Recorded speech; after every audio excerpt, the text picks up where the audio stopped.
Well, if the president is worried about all of this, then why did he just do this? Promote the woman at the center of the Benghazi mess to be his national security advisor, a post that doesn't require Susan Rice get Senate confirmation. To former Florida Congressman Alan West, who says he can't believe it.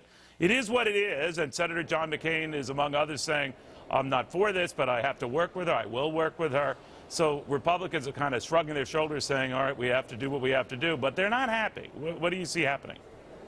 Well, I can tell you without a doubt that when you look at his selection as for Susan Rice to be the National Security Advisor, I can only describe it as inept, incompetent, and absolutely arrogant.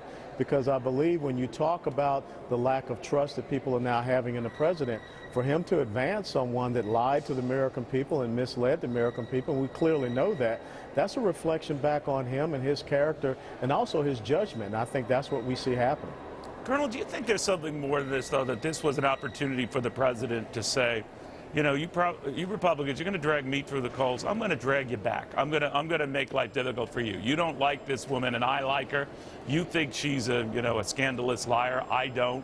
I'm going to ram this position down your throats, and you can't have a thing to say about it. Well, then that shows that the president is a petty, personal type of person and not a professional, because he should be looking at doing that which is right for this entire country. When you talk about our national security right now, Neil, we are at an incredible tipping point. When you look at what is going on in the Middle East, he has a meeting with the Chinese president coming up. China is expanding their military. They're going after the Senkaku Islands in Japan, the Scarborough Shoals in the Philippines, and they're making incursions into India. We have not solved anything as far as with North Korea, and Iran is still continuing to march toward regional hegemonic dominance. And now we see problems in Turkey as well. Now is not the time to play petty political games, which is what I think the president did today. Maybe he was responding to what he deems petty Republican political games.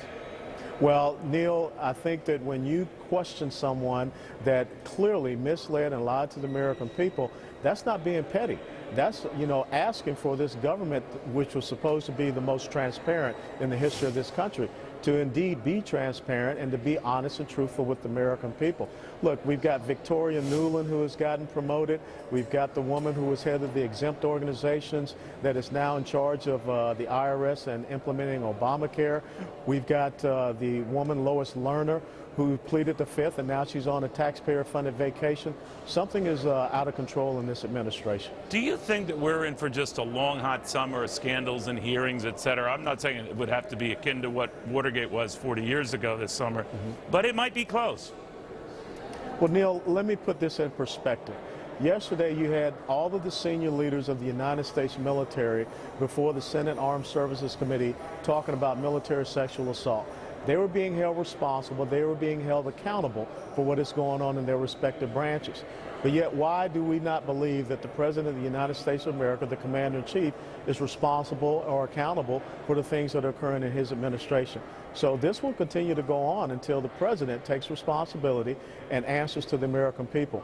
And appointing Susan Rice as the National Security Advisor, that was pretty much so a flip of a certain finger in the face of the American people. Alan West, thank you very much. Thank you, Neil.